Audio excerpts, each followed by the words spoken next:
Estamos recebendo aqui nos nossos estúdios do VIP Social o Major Éder Jaciel, que é comandante da Polícia Militar aqui do Vale do Rio Tijucas, e hoje ele completa 6 meses à frente desse trabalho. Seja muito bem-vindo, Major. Obrigado, Danúbia. Bom, 6 meses de comando parecem mais, né? Foram bastante intensos. Acredito que tivemos bastantes vitórias nesse período e acredito que nós vamos conseguir implementar tudo aquilo que foi planejado no nosso projeto de comando, né? Major, dá pra gente já começar a falar em comparativos, né? Tijucas antes e Tijucas a partir de agora.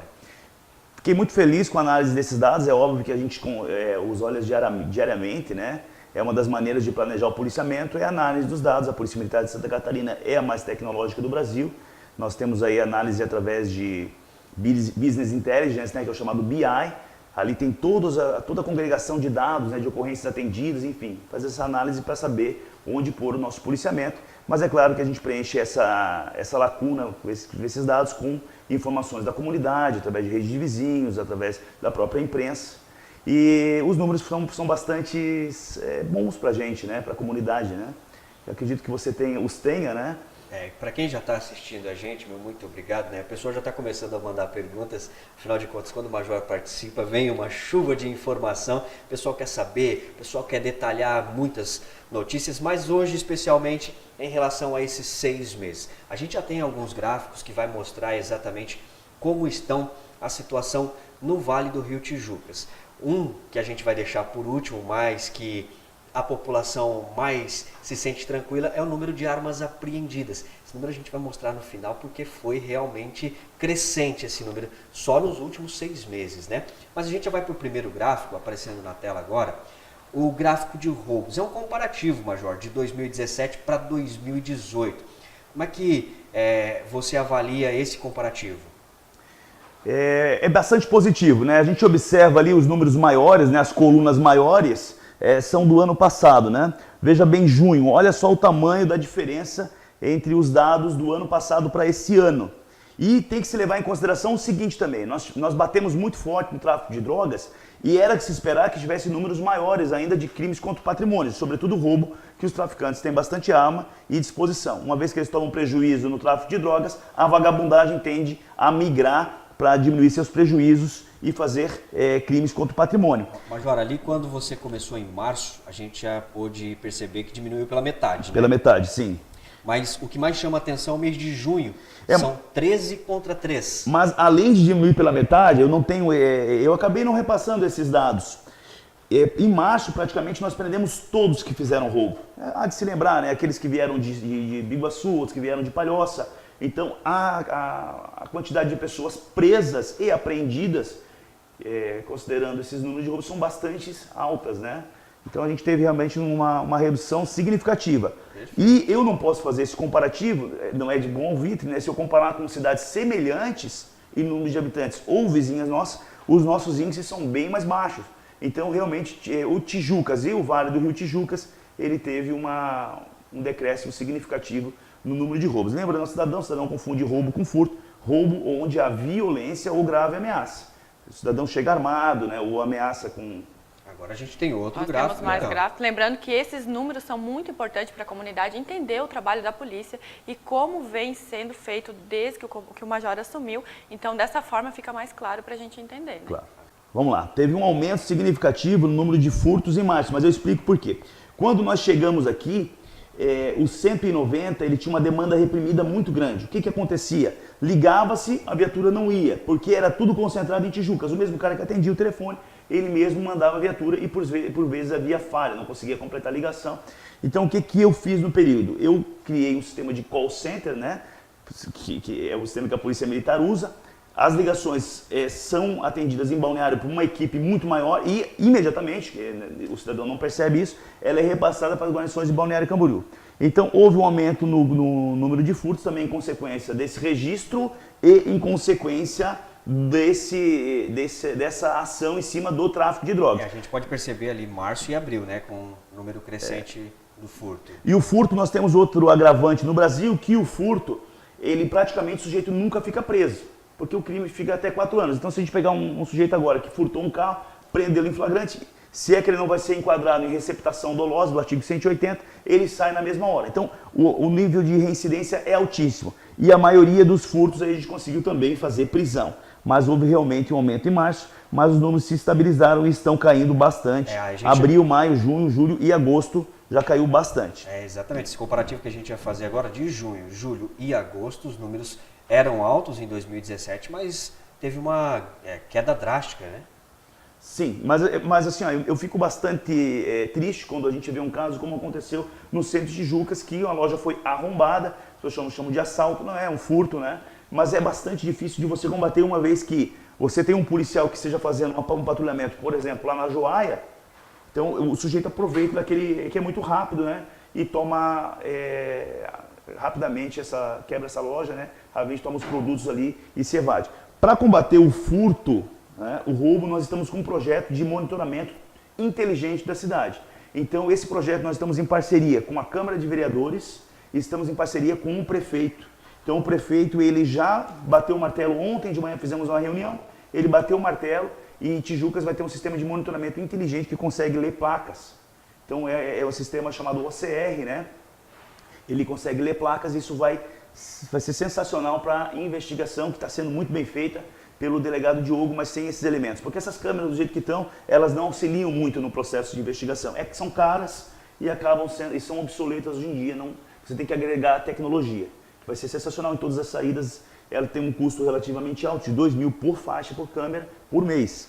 Então ele tem um custo alto, mas a prefeitura, apoiando as ações de segurança pública, numa ação aí republicana, né? Gosto de usar esse termo, tem apoiado e vai bancar esse sistema aí com recursos a princípio do trânsito. Major, agora tem mais gráfico pintando na tela, a gente vai falar do tráfico de drogas. Essa é a pedra no sapato que realmente tem tirado o sossego aí da polícia, ou agora a polícia tem tirado o sossego dos traficantes, né? Eu acho que não só o sossego, né? A gente tem tirado mais coisa deles. Os números aí são bastante impressionantes, né? Em março a gente já teve um aumento significativo. Por que é maior? Esse maior é positivo. Agora inverteu a situação. Inverteu, porque maior quer dizer que teve mais prisões. Então você veja bem ali, então a gente está falando de tráfico, né? Tráfico mesmo, de preso pelo artigo 33 da Lei de Entorpecentes. Então ele aumentou ali de 2 para 7, tivemos aí um número bastante significativo. Eu estou falando só de Tijucas mesmo, né? Se pegar todo o vale, ele é bem maior. Então a gente teve um aumento significativo aí nesses meses. Maio a gente deu uma estabilizada, né? Até porque depois eu explico por que essas fases elas vão se estabilizando, porque diminui realmente a quantidade de tráfico de drogas, então é normal que se estabilize. Então, num certo período você observa alto no primeiro pico, depois se estabilizando e vai crescendo, porque o sujeito sai da cadeia e a tendência dele é voltar para o tráfico. Abril foi o recorde, então. Abril teve um recorde interessante ali. 16 prisões por tráfico. 16 prisões, é bastante significativo. Isso a gente está tratando não de número de pessoas, de número de ocorrências. Se pegar em números absolutos, tivemos ocorrências que tem 8 traficantes presos, né? Perfeito. Temos mais gráficos? Um pouquinho mais adiante, agora a gente tem mais um gráfico, porque são 34 armas apreendidas, entre revólveres, pistolas e outras armas nem identificadas, né? Os números são significativos, né? E olha que isso é só da Polícia Militar. A Polícia Civil também apreendeu armas. Então, esse número é maior do que em qualquer cidade catarinense nesse período. É muito alto. Então, se observa, se chamou até a atenção que tem um número alto de confrontos, né? Mas a gente teve, esses números aí provam em que realmente havia um número excessivo de armas ilegais na mão de vagabundo. Não é armas legais na mão de pessoas de bem, não. É armas ilegais na mão de vagabundo, em que só iam cometer roubo, homicídio e atentados contra a liberdade das pessoas de bem da nossa cidade. Então é um número bastante significativo. A gente pode observar ali que está bem pistola, revólver, está bem separadinho, né? Sim. O que mais foi apreendido ali, Major? Nós tivemos pistolas, né? Tivemos revólver, tivemos espingardas, que são armas longas de calibre realmente bastante perigoso, com alta capacidade letal, né?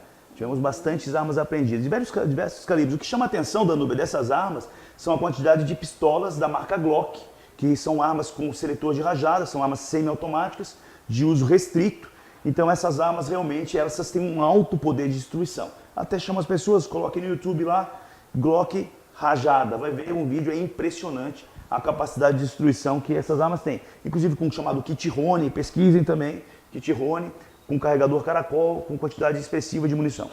Major, você está há 6 meses. E daqui para frente? Como serão? Temos projetos para a cidade? Para eu falar daqui para frente, eu preciso falar o que aconteceu. Então, o cidadão tem que entender que a coisa aqui foi planejada. Nós chegamos dessa maneira, nós chegamos aqui de paraquedas, né? Foi planejado. A minha vinda para cá foi em consequência de uma ordem do senhor comandante, do senhor subcomandante-geral da Polícia Militar, uma maneira de intervir no problema que estava grave. Então, o que aconteceu? Na primeira fase, é a fase de uma intervenção mais pontual, de uma intervenção um pouco mais severa. Então, é você pinçar o tumor, você tirar realmente o criminoso que ali estava cometendo delito, né? Que estava dominando territorialmente certa porção da cidade, e fazer uma ação mais pontual e mais enérgica, né? É a fase um pouco mais dura do combate. Essa fase durou cerca de 2 meses, quase 3 meses. Posteriormente, a gente partiu para e passo a essa decisão, a uma fase de sufoco, que o pessoal viu aí muitas viaturas, chegaram a ver 15 viaturas de PPT aqui, helicóptero. O que você faz com isso? Uma demonstração de força, até porque a gente, como uma polícia de gendarmerie, né? Exemplo de polícia como se fosse uma força armada estadual, nós temos uma capacidade muito grande mobilizatória. Então a gente conseguiu mobilizar efetivo de todo o estado, e aqui nós sufocamos essa ação criminosa. Tivemos algumas represálias, inclusive no próprio jornal de vocês, mas conseguimos sufocar essa atividade criminosa. Qual que é o maior objetivo? Evitar represálias e evitar com que o crime se rearticule, com que o crime consiga novamente se financiar. Então nós tivemos sucesso nessa parte, não acabou ainda, e agora nós vamos para uma terceira fase, que é uma fase mais comunitária, é uma fase mais proativa, que é a construção de uma melhor relação com a comunidade através da rede de vizinhos. O que é a rede de vizinhos? É um programa, vocês fizeram uma matéria, é um programa em que a comunidade, vizinhos da mesma rua, do mesmo condomínio, do mesmo bairro, esse bairro pequeno, eles montam um grupo de WhatsApp, a polícia militar vai no local, monta esses grupos com eles, é feita uma reunião, explicado, e ali é passado informações que interessam à ordem pública. Hoje temos uma reunião, fizemos reuniões semana passada, estamos implementando o CONSEG, tivemos reunião ontem, com a ACIT, né, que vai promover um convênio de doação espontânea de valores para a criação de um fundo de melhoramento da Polícia Militar e da Polícia Civil. Lembrando que é extremamente importante você reequipar as polícias, né? Nós aí vivemos numa situação periclitante, quartel caindo aos pedaços, viaturas velhas, então é extremamente importante. Ganhamos uma viatura do Comando Geral, uma viatura nova, uma Ranger, muito bonita. Inclusive temos a foto aí já para mostrar. Essa imagem que vocês vão acompanhar agora já que significa esse novo equipamento? Bom, essa viatura tem a do lado que era emprestada de Balneário Camboriú, né? Essa é uma viatura Ranger 3.2, uma viatura completa. Então essa viatura vai para o nosso grupo tático. É uma viatura excelente, né? Da melhor qualidade possível. Só vieram 7 para Santa Catarina, e o Comando Geral e o Subcomandante Geral destinaram essa viatura para Tijucas. Então é bastante prestígio, porque só 7 para o estado de Santa Catarina inteiro. Então a gente está se reequipando, precisamos reformar o quartel, estamos em parceria, citei as câmeras, né? Nós temos parceria com a comunidade que nos doou 3 fuzis, sendo 2 fuzis, vou fazer uma merchandising mais merecida da empresa Porto Belo, que doou 2 fuzis para a Polícia Militar, o restante foram de empresários, fizeram matéria também. E essa reestruturação agora vai para esse lado comunitário. É necessário a gente impedir que o crime organizado novamente tome conta da cidade como estava tomando. Dentre essas ações, são muitas ações. É a reurbanização do Jardim Progresso e do Casarão. Assinamos um convênio, né, está em fase de implementação com a prefeitura. O policial militar, esse convênio já existe, né? Em Itapema eu que implementei, Porto Belo Bombinhas também foi eu que implementei. A gente faz às vezes de fiscal de obra, mas em local em que haja interesse da preservação da ordem pública. Todo local há, mas eu me refiro a invasões. Então, por exemplo, a gente percebe uma invasão, a gente notifica, e tem inclusive poder de demolição. Isso é importante, porque nós estamos 24 horas por dia, 7 dias por semana na rua, diferente às vezes do fiscal, e até por questão de integridade física dele ser preservada, ele não consegue estar nesses locais, tem medo por ameaça de morte, mas só que nós não temos medo desse tipo de situação, então nós vamos intervir. Então, repito, vai ser feito a reurbanização do Jardim Progresso, com abertura de quadras, aberturas de ruas, por recomendação da Polícia Militar, Polícia Civil, Judiciário e Ministério Público, que liguem ao bairro Areias. Até me impressiona dos moradores não quererem essa ligação. Moradores, os senhores estão totalmente errados. Esse tipo de abertura vai acabar com o crime ali, vai melhorar vai trazer dignidade, porque as pessoas ali está sendo feito um processo de regularização fundiária, então o próprio mercado imobiliário vai transformar aquilo num bairro bastante bom, já é um bairro bom, se engana quem pensa que Jardim do Progresso é uma favela, porque nem de longe aquilo é favela, é só um bairro que tem facilidade de tráfico de drogas, considerando que não há ligações com outras ruas, é praticamente um encastelamento. Então a gente tem esse projeto, né? E dentro desse projeto vai ter monitoramento de câmeras nessa redondeza. Ali atualmente é uma mina de dinheiro para o tráfico, da forma como está exposto, mas se reurbanizado deixará de ser. Major, obrigado pela sua participação. A gente teria Agradeço. muito mais assunto para falar aqui. O pessoal está comentando, o pessoal está perguntando, mas infelizmente nosso tempo é curto. A gente traz você numa próxima oportunidade para falar mais ações da polícia. Não, obrigado pela sua Obrigado participação, a vocês. parabéns ao trabalho da Polícia Militar e a gente deseja que continue assim e que muitos projetos venham ainda para colaborar com a Obrigado, cidade. Danilo, obrigado, Júnior, à disposição da comunidade.